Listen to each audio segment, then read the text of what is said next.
Revenue అంశాలపై అధికారులు ప్రత్యేక దృష్టి పెట్టి పరిష్కారానికి తగిన చర్యలు తీసుకోవాలని జిల్లా జాయింట్ కలెక్టర్ రాహుల్ మీనా అధికారులను ఆదేశించారు. కాకినాడ కలెక్టరేట్లో రెవెన్యూ అంశాలపై జేసీ రాహుల్ మీనా రెవెన్యూ డివిజనల్ అధికారులు అన్ని మండలాల తహసీల్దార్లతో సమీక్ష నిర్వహించారు.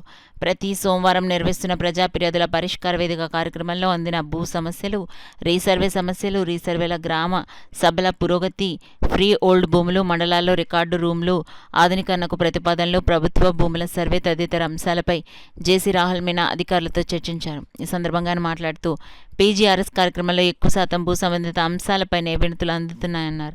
ఈ సమస్యల పరిష్కారంపై రాష్ట్ర ముఖ్యమంత్రి కార్యాలయం పర్యవేక్షిస్తున్నందున రెవెన్యూ అంశాలపై తహసీల్దార్లు ప్రత్యేక దృష్టి పెట్టి పరిష్కారానికి తగిన చర్యలు తీసుకోవాలని జేసీ ఆదేశించారు. సమావేశంలో డిఆర్ఓ వెంకట్రావు, కాకినాడ పెద్దాపురం ఆర్టీఓలు S Mallibabu, Sriramani, KRRC SDC G Ratnamani, AD survey K Srinivasarao, అన్ని మండలాల తహసీల్దార్లు, ఇతర అధికారులు తదితరులు పాల్గొన్నారు.